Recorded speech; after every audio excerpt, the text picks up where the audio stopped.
Hello and welcome to another revision talk through from me, the history tutor, and this time we're going to be looking at the Edexcel iGCSE exam board. We're looking at the superpower relations 1943 to 72. In this video we're going to be revising all about Detente. So why it happened, what happened, how did it impact the relationship between the East and the West. So once we've revised this, hopefully you'll have some really good knowledge and some good examples by the end of this video. You can then take a look at my playlist and practice some skills. I've got tutoring videos there to talk you through exam skills as well. Right. Time to revise then.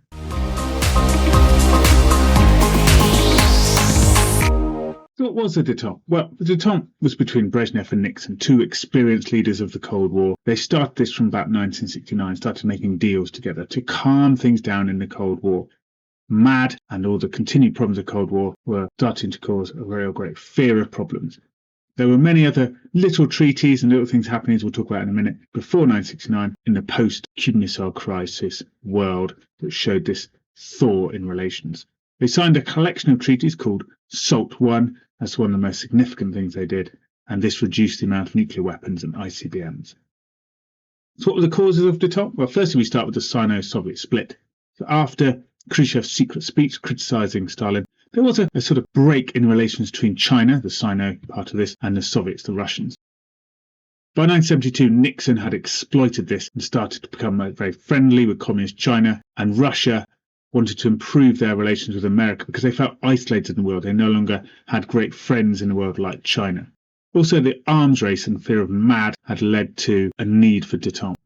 MAD, nuclear assured destruction, had created a fear in the world that the USA and USSR would go to nuclear war. Cuban Missile Crisis and other events of brinkmanship had brought this home to the countries that there was a real fear of nuclear war. Also, problems around hot wars. The USA had suffered in Vietnam. This showed that war was not always the solution to problems. America's Truman Doctrine of stopping the spread of communism had failed in Vietnam through having this hot war. Problems in the Middle East with wars also were causing tension.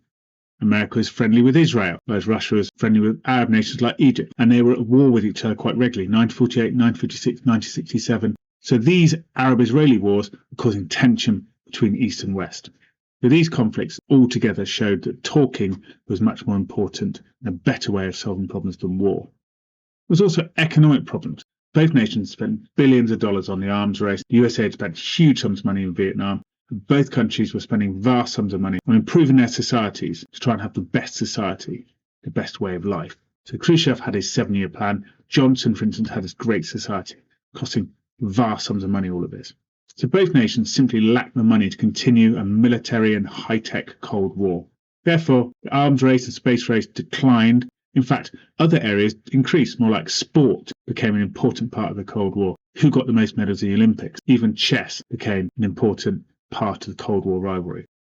So what was the impact of Detente? Well, Detente continued to be a success throughout the 1970s. The USA leaving Vietnam for 1973 was welcomed by the Russians, and this led to continued thawing relationships. By the end of the 1970s, Carter and Brezhnev had signed SALT II to reduce missile stocks even further. But there were some negatives. Problems continued in the Middle East, particularly the terrorism of the Palestinian Liberation Organization, the PLO, led to disagreements and tension between Washington and Moscow. The invasion of Afghanistan in 1979 by the Russians led to the Americans supporting the Afghan people against this Russian invasion. And by the late 1970s, early 80s, President Reagan of America had a very strict stance against the Russians. He began rearming with his Strategic Defense Initiative known as Star Wars. This was an era known as the Second Cold War. So there was not a long-term success of Detente. Okay, well, I hope you found it useful and you've revised all your knowledge. And if you are finding this useful, then do subscribe to my playlist and have a look for more and more help in there, and maybe find out more about my revision guide. Bye bye for now.